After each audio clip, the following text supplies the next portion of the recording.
Chune yere pachokai IBC Wafula Chebukati ochopo kendo yango ne jopiny ni mar Chebukati kod piny ni orumo.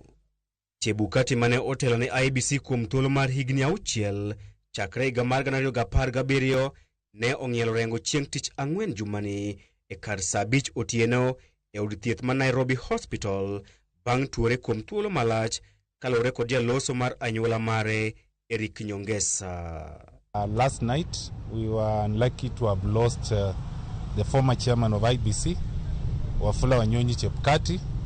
He passed on in hospital here. Anyuola mare okwayo jopiny mondo omigi thuolo mar ywago Chebukati ka gisingo mar chiwo ler ewi tho mare odiochieng' makiny. We are all saddened with the loss, and as the family comes to terms with the loss, we are all asking everybody, including the press, the media, everybody running the social forums, please kindly allow the family some privacy during this very difficult moment. We'll be able to issue a formal communication hopefully by tomorrow after the family has had a meeting. Kata odoko ni Chebukati osebedo ka tuore kuom thuolo malach, anyuola mare okochiwo ler ewi tho mare agisingo mar kawo chung' margi ewi paro matimone ringre mare bero e romo margi odiochieng' makawuono. He had been unwell and he was in hospital. He passed on just about 11 last night, and the family is yet to make a decision on whether they will do a post-mortem. Those are part of the communication I say we'll do tomorrow. So once the family has made a decision on whether they want to undertake a post-mortem, and once the family has also had time to talk to the doctors, then we'll be able to explain to the nation what may have caused his death. Edalagi e county ma Trans Nzoia lit kod kuyo oko kwa anyuola margi kod jopiny mane pare ka jal manen kod lek mar loko ngima jopiny. Kwa masikitiko makubwa tumesikia habari zake kwamba ametuacha, na kwa hayo yote sisi hatuna la kuweza kusema, maana wakati kama imefika kusikia kwake kwamba ni mgonjwa tumeshasikia yeye anagonjeka, lakini imefika wakati Mungu amemchukua. Embui matudruok mare mar X, Jatend Piny William Ruto otelo ne oganda jo Kenya kumiywago Wafula Chebukati. Ruto oywago Wafula Chebukati ka jatelo mane ochiwore mar tiyo ne piny Kenya gi chia kod adier. Ruto wacho ni tho mar Wafula Chebukati en lal maduong' ne piny Kenya. Jatend piny machon Uhuru Kenyatta bende oywago Wafula Chebukati kendo puoye kuom bedo siro motegno e chenro mag kelo lokruok e weche mag yiero mapacho kae. E korka kore, spika mar od bura Moses Wetangula oywago Wafula Chebukati ka jakedo ratich oganda mane ochiwore mar bero thuolo mar demokrasia pacho kae. Jatelo machielo mane oywago Wafula Chebukati en ogai machon mar doho David Maraga. Chris Owino, Ramogi TV. Kapodon tire e tho mar Wafula Chebukati emane en jakom mar duol matayo yiero pacho ka IBC. Wafula Chebukati onindo. Chebukati oito ngimane e osiptal ma Nairobi Hospital bang' tuore kuom thuolo malach. Wafula Chebukati nobedo jakom mar IBC e kind higa mar 2017 gi 2023 kendo telo ne yiero mane jatend piny machon Uhuru Kenyatta gi jatend piny masani William Ruto oyudie telo. Jafwamb weche marwa George Bati miyo wasigande chakre nyuol mare nyaka koro onindo.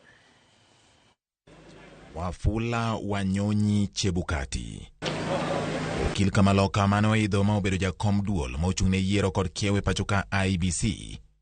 Kendo matende kaka jatend weche yiero ne oyudo seyo kod puoche okenge mopogore kalure kod kidwoko mane olando ahinya to e kom mar jatend piny.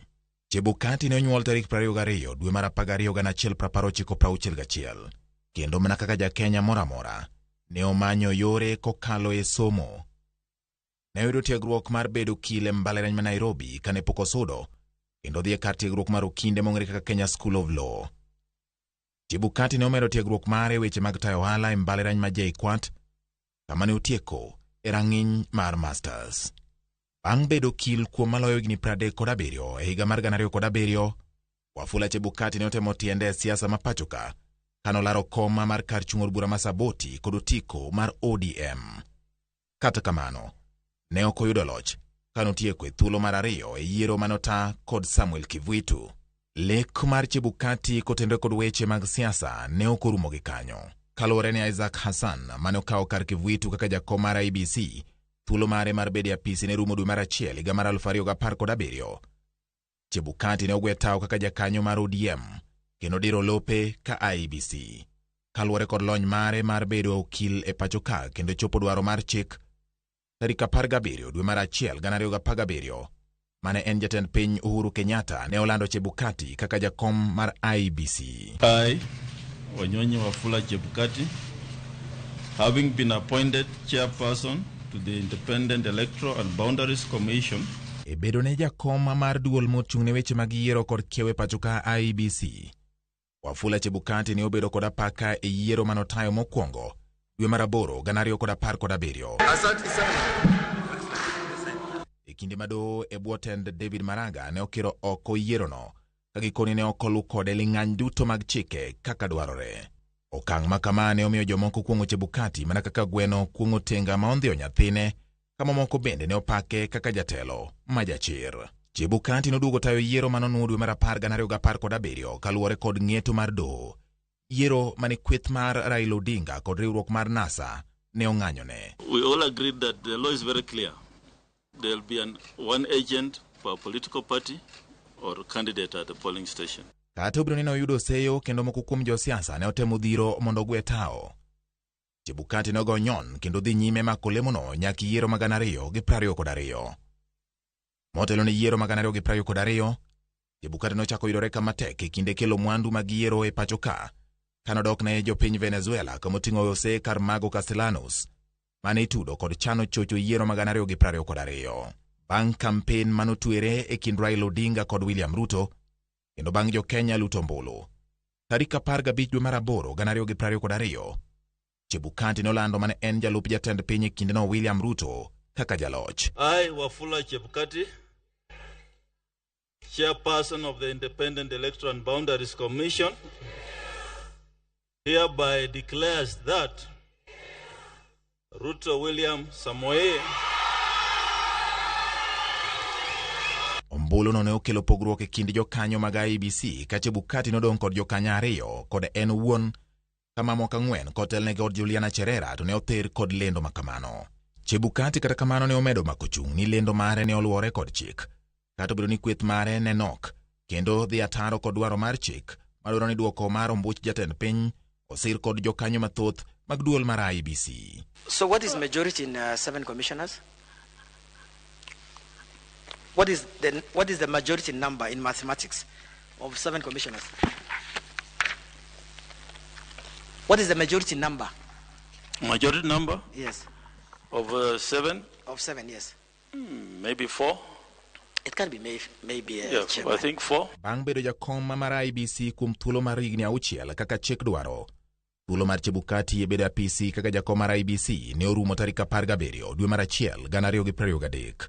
Bang' wuok e apisi ma weche nochako wuok kalieko ni Chebukati ne obedo kod midekre manomiyo lal e wang' jopiny.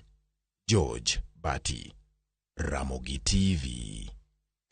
Mana kamano nyaka Ramogi kotenore koda mano en ni Prime Minister machon Raila Odinga bende oro ote mare mar kuyo ne anyuola mar Wafula Chebukati ka wacho ni gi e kinde ni ong'eyo ni ok yot ne anyuola mak mana mos emonyalo chiwo negi, ka wacho ni okwayo negi ni mondo gibed koda kwe e thuolo ni mabende koro giywago wuodgi. Mano ote mar Raila Odinga kotenore koda tho mar Wafula Chebukati. Kopogore koda mano, wadhi nyime kama jatend piny William Ruto medo biwo seyo ne oganda kachiel gi jotelo mosebedo kaseyo chenro mage mag dongo piny Kenya. Koloso nyasi mar ik mar jaduong' Kingi Marwa ma en wuon spika mar od bura mar Senate Amason Kingi e gwenge ma Magarini e kaunti ma Kilifi, jatend piny wacho ni pod obiro dhi nyime gi chwalo dongruoge mage kendo neno ni oganda ma pacho kaeri oyudo pok maromre. Sharon Ong'ao nigi mathoth. Koloso e kinde kopo mogik mar jaduong' Kingi Marwa, jatend piny William Ruto onyiero oganda mosebedo kaseyo sing'o mage, komedo ni pod obiro medo chwalo dongruoge mar neno ni oganda mapacho ka yudo pok maromre. Najua na tunawaomba msamaha wale wanapandwa na hasira, wengine wanapandwa na hamaki, kwa sababu eti tumetangaza ya kwamba tutajenga barabara kilomita 750. I am committed, I am unapologetic about making sure that there is equity in the Republic of Kenya. Kaluwore gi seyo mosebedo koyudo mar donga piny, mano ne komone mar singone jodak ma Kilifi gedo maga piny manyien odiochieng' ma kawuono. Nilikuja tukaanza na nyinyi barabara pale Mabrui, Sabaki River hapo. Na tukasema hiyo barabara iende Bomani, iende Magarini, iende Marafa. Nasikia sasa imefika Sosoni. Mimi nataka niwahakikishie, ilikuwa ni mpango yetu kwamba hiyo barabara isikwame Sosoni. Hiyo barabara ifike kwa daraja pale Baricho. And I want to commit to you that that road is going to be completed all the way to Baricho. Lakini wewe rais, sababu umetembea, umejua shida za watu wa Magarini, vile umeelewa shida za watu wa mkoa Kaskazini, shida za watu wa Nyanza, shida za watu wa mlima wa Kenya, shida za watu wa Nairobi, unazielewa. Jalubja tenpiny mabende no yuore nyasino, korka kore osingone oganda mapacho kai, ni piny owacho biro siro dwaro margi mar ringo e kombe mopogore opogore, kat bed ni piny Kenya ne olalo kombe AUC. We all lost as a country, as a team. Na sisi tunaomba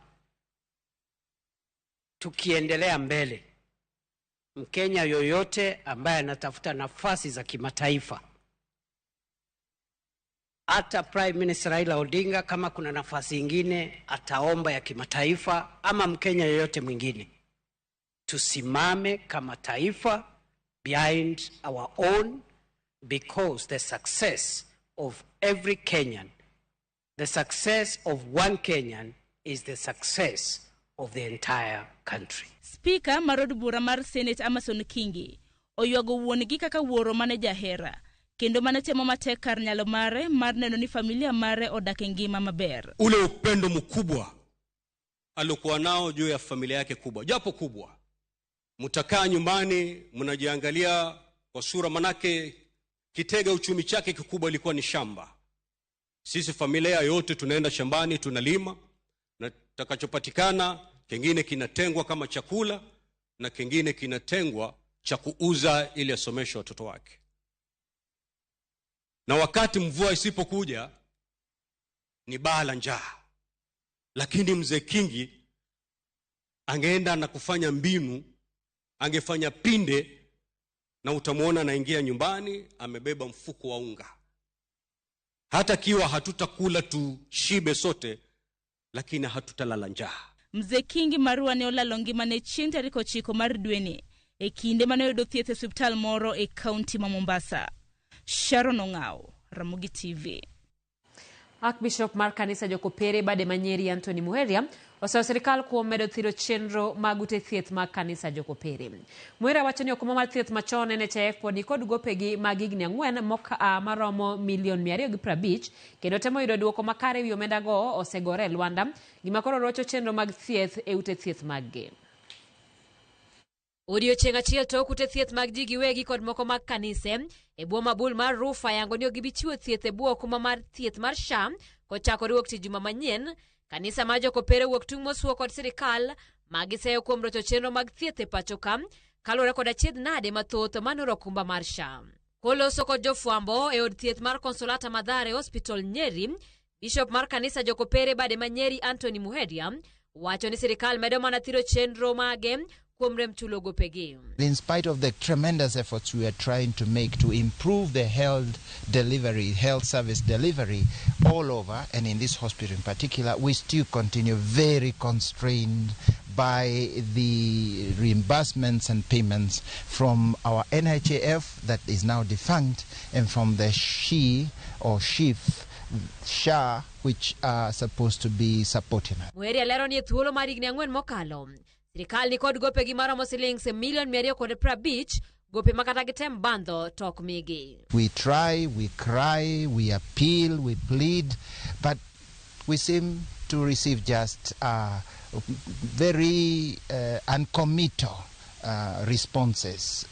Sometimes they say that we are complaining too much, or that we exaggerate in their illnesses. So these are serious appeal that whatever system that we want to adopt, but the system must be efficient and must work. The efficient for the patient, efficient for the hospital. Mwere okwanyo sirikal gigero kokweroge giwe bedo jolendo to gikaw tijgi kaka sirikal makare kendo tine jopiny kaka dwarore. Government seems to be constrained to advertisement of government projects, advertisements of plans. Government is not advertising agency. It is an agency that implements actions. That's what we want to see. So let's learn government that follows rules, systems, and builds, not government that has put all its machinery to advertisement. It was called governtisement.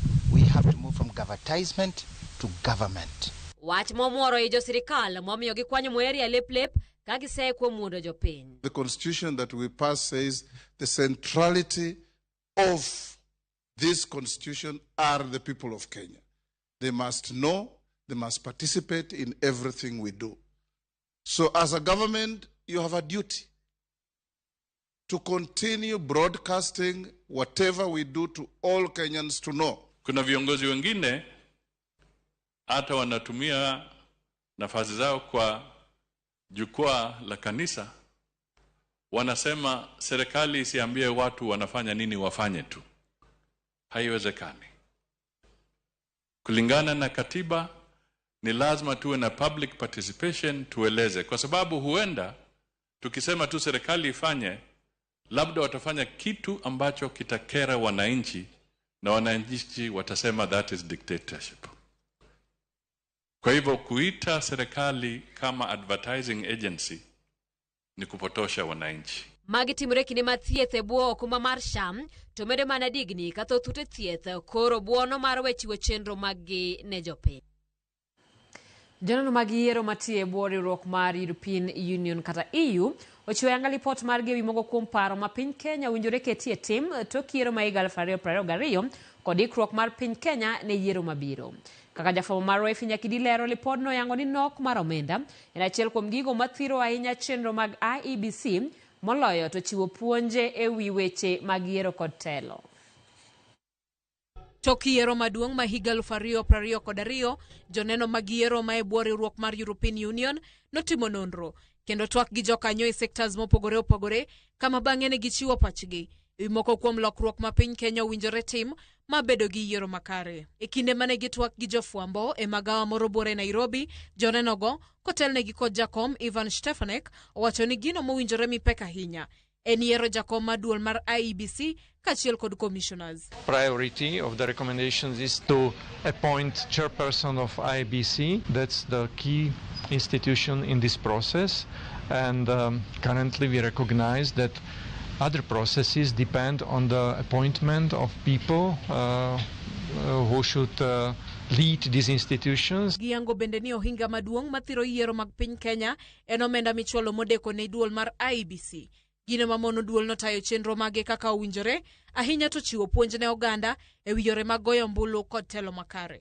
I think this is funding, proper funding of independent institutions, and also securing that those institutions will do their job. We know that the courts have given the possibility now to the Independent Election Commission, when the Commission is elected, to regulate aspects of campaign finance. And there are also amendment bills before the National Assembly in relation to that. So that's something we're following closely, and it was a key recommendation. Ndikruok mar oganda mar yudo thuolo mar goyo ombulu ahinya to rawere.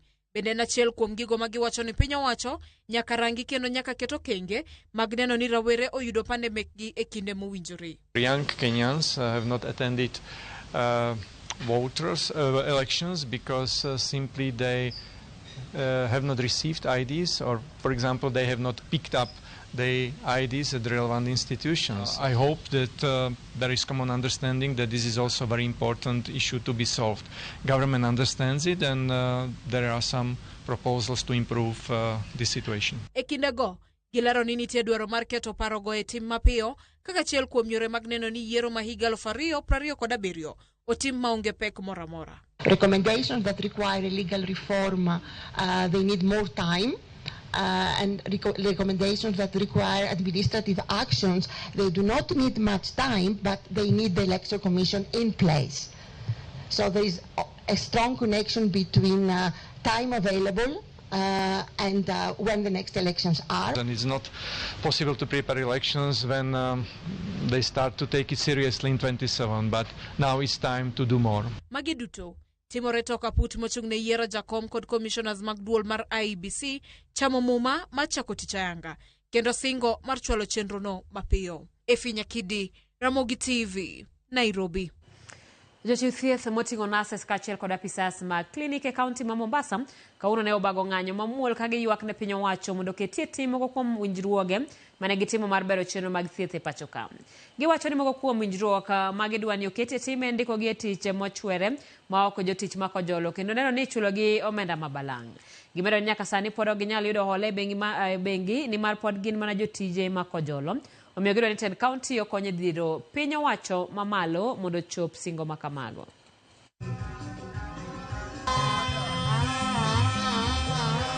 We have a mission, and our mission is conversion to permanent pensionable, payment of gratuity, and job registration. That is our bare minimum right now. If that is not done, we are not going to go back to work. We don't enjoy nursing and service allowance. We don't enjoy commuter allowance. We don't have risk allowance, of which when you see all these people, they are really straining, but they can't offer these services because they are demotivated. Hakuna kitu wanaweza fanya sahi, but ni down tools, punda amechoka, and the only thing we can do is to leave these facilities for the government who has failed to act upon our cries. We can't even go for further training. We cannot get loans because when you go to seek maybe a loan, you want to develop yourself, the banks will always check whether you are employed in permanent and pensionable or you have enough security to guarantee their repayment of their loans. So we are disadvantaged as UHC staff, and our demand still remains that the government must act now. What we are calling upon the county government of Mombasa, Kilifi, Taita Taveta, Kwale is that they need to join hands together and push for absorption of these people into permanent and pensionable terms. Nyakaramogi mana kamano wadok achiel kachiel nyaka e alap ndeke ma Jomo Kenyatta International Airport manitiere boma Nairobi kama mana kaka ne awacho no ripoto chopokani mach omuoche alap ndeke gono kendo kaluwore kod report mowuok kuom Salaba Makware en ni mano omako aluora ma 75 Airport North Road kama bende gilero ni en mach mosebedo kawang kuom thuolo mar mokalo kata mohingo dakika 30. Bende pichni mineno achiel kachiel go bende nyiso ni en mach ma bende koro muoch kendo wango lum manitiere machiegni kod kama ndege pie.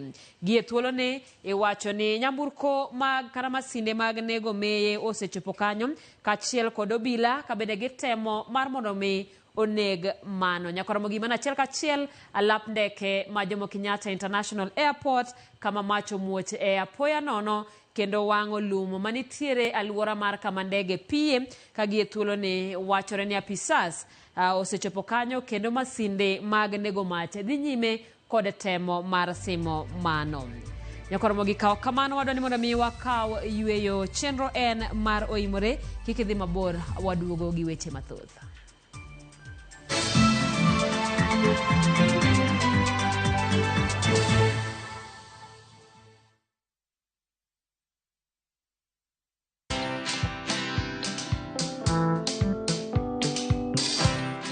Mabrother, chekini story fulani la penjuzi mtani record manze.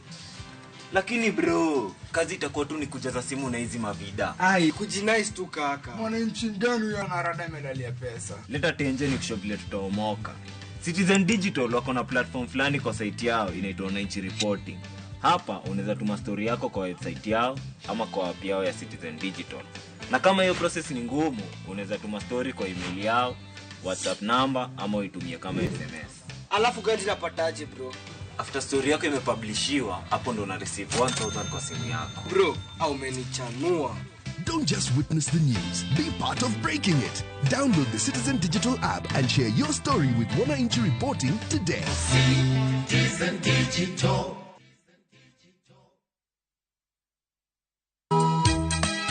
E piny ma ji dwaro ahinya bedo gi geno, nitiere kamoro ma yie manyien yudore. Bie chokruokwa ma juma ka juma mar Sabato mondo ilam Nyasaye kendo ipuonjri muma yo matut motenore kuom adiera mochwere. Paruru chieng' Sabato kendo ukete ubed maler. Nyasaye oseluongowa e kinde makende mar lamo. Kokalo kuom weche mamulo chunji kendo konyi sudo machiegni gi Kristo. Oganda manigi yie bedo joot kuom Kristo kendo luong mar tiyo ne jok moko. Injili ngima Sabato sari okinyi mana e Ramogi TV.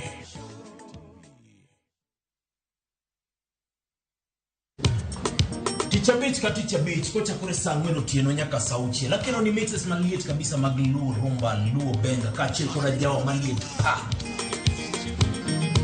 Kowuok e ondamo 107.1 FM kar chuny jaluo. Kapela nako ni wangne ka wadokocha. Nyaka wang joy mari mar Ramogi TV.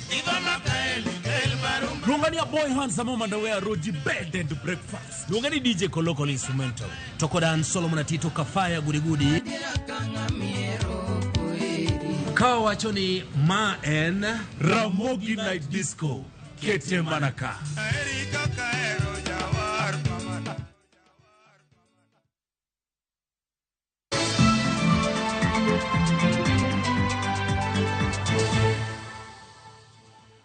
Machiegni kendo jolonye weche mag dho mama onyiso luoro margi ni lal mar dhok mag dhoudi mag oganda mopogore pachoka. E miere skunde kod kuonde tich dho mama neno ka gima rumo ka Kiswahili kod dho mbogo ema itiyo godo e loso. Jolony koro ogolo siem ni ponono ni okawo ndamo mapiyo kaka nyalore. Neno kaka iduogo dho mama to piny Kenya kideg wito chutho dhok oganda manyiso kido kod timbegi. Millicent Adhiambo miyo waler mathoth.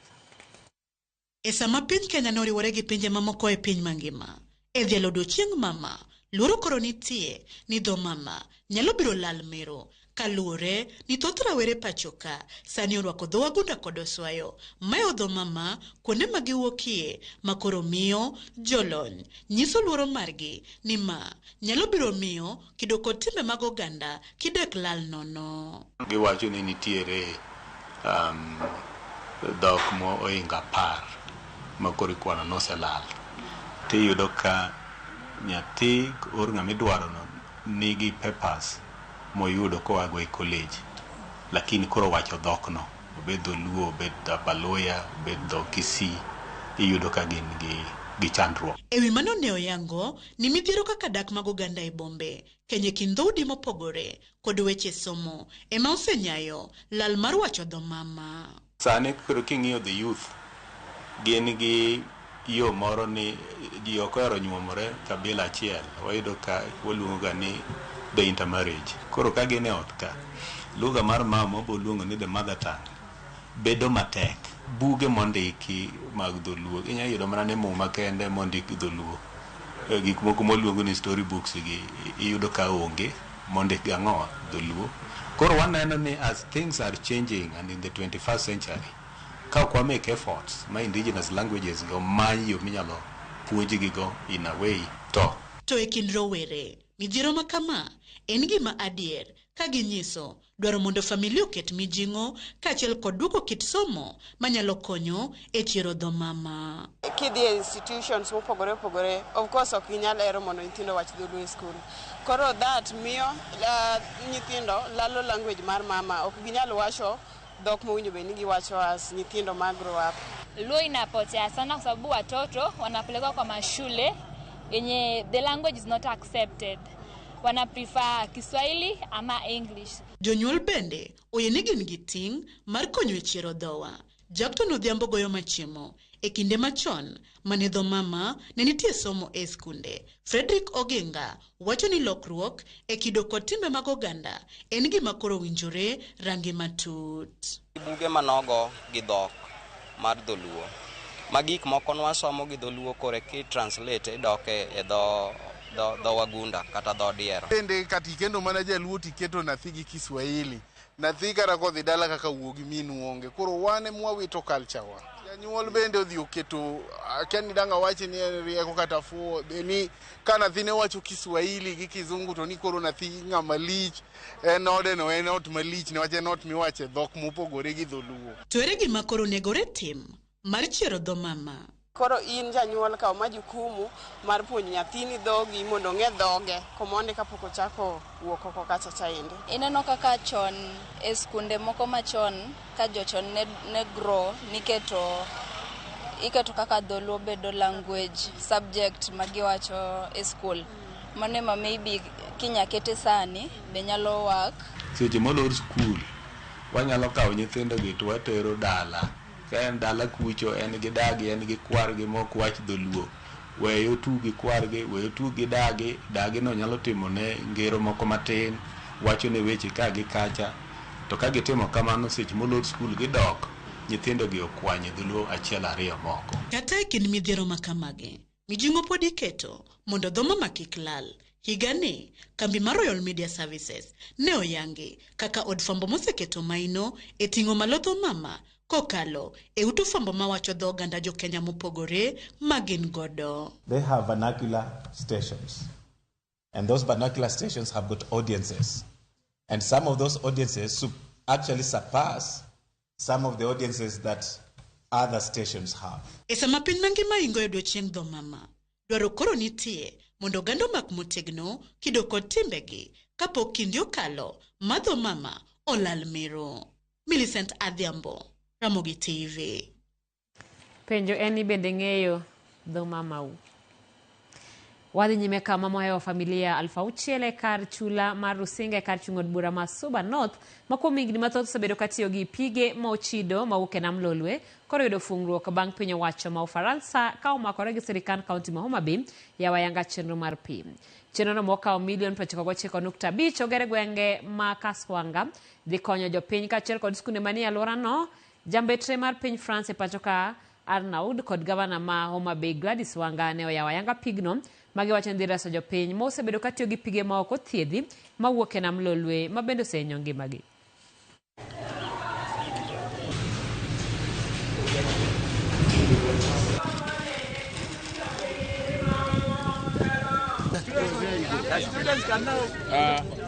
This kind of project has been already implemented by Alenia, this city in the south of France, in other parts of Kenya, including in Baringo County.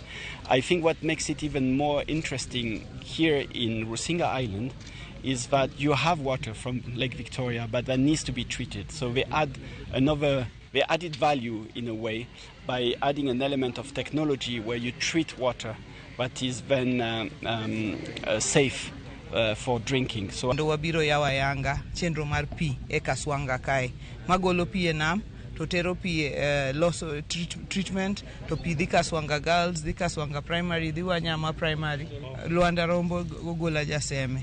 To kendo wan gi kiosk kaka koro gunda kama wantie ni wan gi kiosk to wan gi kiosk sang'wen mag pi. Project ni no olose gi partners mowuok France, Alenia City, county government ma Homa Bay be oketo omwom mar $1.5 mochako medo $1.3 koro $8.5 ma tero pi ogola jaseme to gi mar loso konyo gi loso. Piny owacho ma Siaya yawo yango chenro mar bero somo mar nyithindo matindo ECD e gwenge mag South Sakwa Ward e sub county ma Bondo. Kane owuoyo chiwo kombe mag jopuonjre skul primary ma Orengo, MCA ma South Sakwa Ward Eunice Ndolo ne owacho ni oketo maino e neno ni nitiere alwora maber mar jiwo somo. Bende olero ni piny owacho mar county no e log migawo mar somo ni kod chenro mag neno ni kuonde somo mag ECD 23 e ward no oyudo gigo ma itiyogo e puonjo kod gero klese mamoko. Jatend skul ma Orengo Dominic Odongo kod japuonj Sara Kinyi onyiso erokamano margi ne sir magiyudo.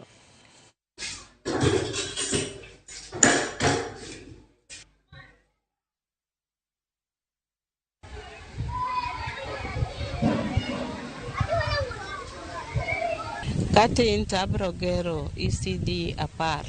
Sani ma wuoyo ni nitie contractors e site kuonde ECD ariyo and ang'wen osegeri tayari ma nyithindo somo. Feeding program bende wadhi go mbele ma skunde 23 gi nyithindo chiemo, jo ECD chiemo e skunde gi te, kendo osemiyo population odhi malo. Nyo wan gi population maduong' ma nyithindo moko ne onge gi gima gibete. Koro san mwalose kodini wan gi mesni mano kelnwa moromo, wan gi kombe moromo, cupboards. Nyithindo bro benefit nikech koro nyithindo ok lagre buru, buge gi bende ni safe, koda buge mwamiyo gi mag textbooks bende koro safe. Season wachomo season mar koth, nyithindo bro bet kama gine comfortable, ma bende ok gibro yudo tuoche kaka pneumonia mabiro kuom ng'ich mang'eny.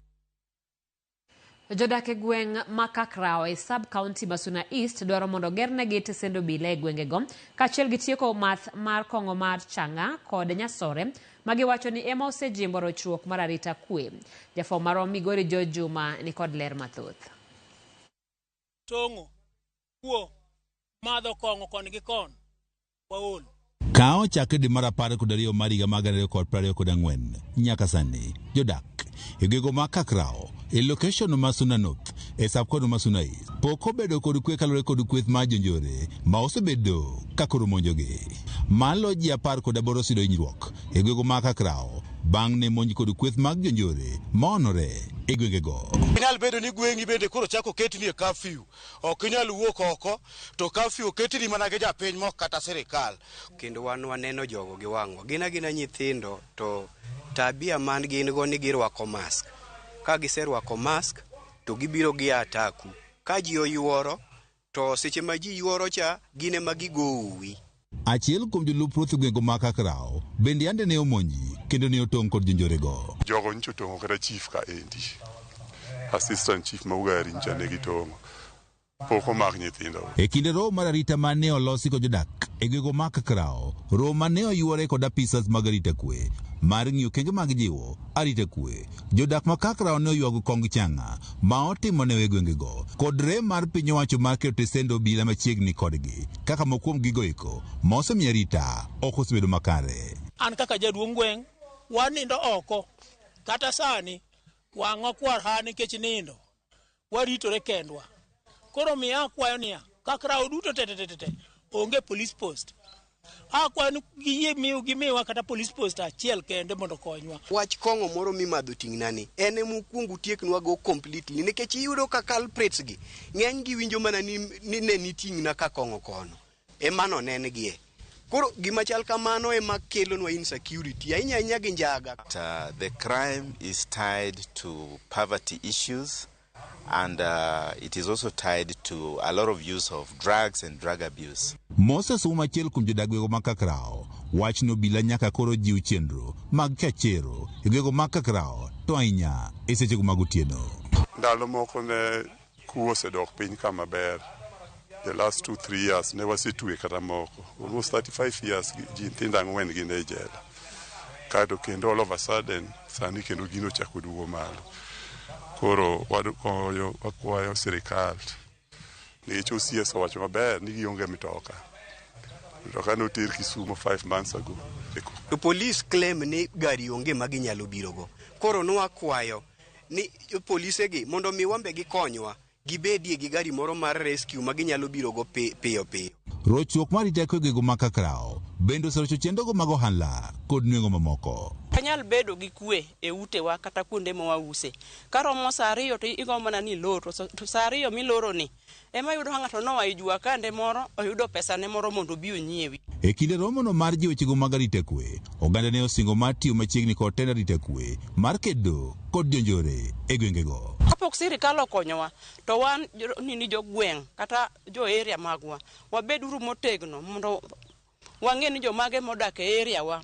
Winfred Onyango ben ruoth ma Kojolo ma location Masuna North ne osingo mar kedo kod jonjore e gwengego. Ji to setong' mang'eny ndi to mosewito ngimagi kobedo attack to onge. En mana ji piny nyowuok nyocha kama chiegni kendo ne gipedho jogo ma giparo ni timo timbe manyoregi. Ma gnyoge maka ariyo ma ji ariyo go ne ari bagoro lalgo. Mane gima wang'eyo. George Juma, Ramogi TV, Migori. Erokamano nya George Juma. Adwani mondo wachak wadoka ne achiel kachiel e alap ndeke ma Jomo Kenyatta International Airport kotenore koda mach magie kinde ni dhi nyime kod wang'o alap ndeke no.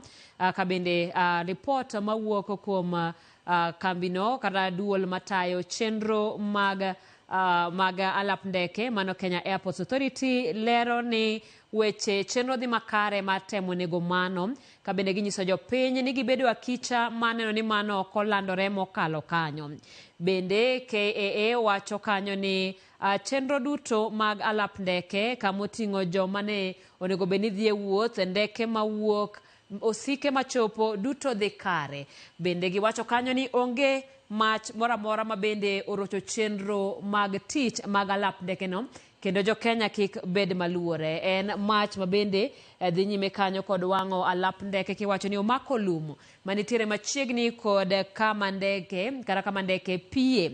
Makmana onge chenro moramora mar alap ndeke masani ochung ka Kenya Airport Authority nyiso jo Kenya ni chenro dhi makare maneno ni majno onegi kendo okolandore momako kuonde mamoko e alap ndeke no. Nyakora mogi gi kanyo adwani mondo mi wachak wakaw yweyo chenro en mar oimore. Aneno ko Guda ka Yesu wacho ni Sifros oimore waneni maber ka wan makalda an giro were adek ma osetieko form 4 to gi JSS to ok nyal ndiko ni othiedho okaneno okawinjo kata oka neno maber gimi wacho kanyo. Agolo paro ni somo mar mother tongue owinjo duoke skunde. Waneno gi Betty Ouko, Clement Achieng, Ian Maya, Phil Della Ginadia. Erokamano ahinya nyakor mogi wadhi e yo machuok pod oduogi weche mamoko.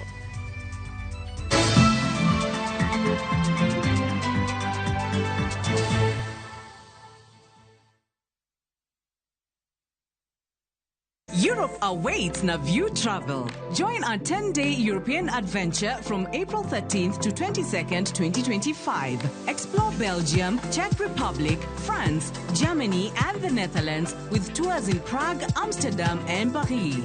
Enjoy boat cruises on the Vltava, Seine, Lake Isle, and Rhine, plus visits to Prague Castle and the Eiffel Tower. All this and more starting from $2,550 per person sharing. Book now and lipa pole pole. Visit viewtravel.com or call and WhatsApp 0703 254 254. View Travel. Dream, explore, discover.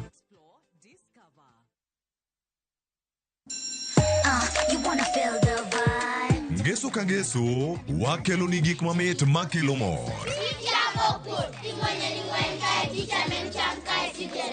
E rogo mar nyithindo kae, wakelo ni talanta. Loso gi lwedo, wapuonji tedo be. Gi moko mamit. Rogo mar nyithindo, ngeso saa 3 mar okinyi, mana e Ramogi TV.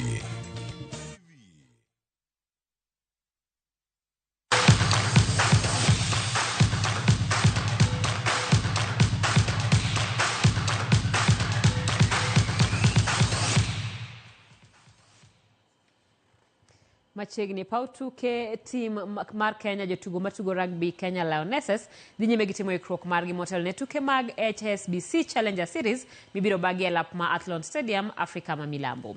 Kocha maduong' Dennis Mwanja nogolo ayanga listi mar jotugo mabiro ting'o nying Kenya tielo ariyogo mabiro bagi e kind tarik 1, 2 gi 7 nyaka 8 dwe mar adek. Kenya nitiere pool D kamoting'o timbe mag Poland gi Samoa ka geno maduong' ma Lionesses en tieko e thuolo 4 mokwongo. Gino mabiro miyo gi otiko mar dhi e tielo mar timbe mabiro manyo otiko donje lig maduong' mar Rugby Series.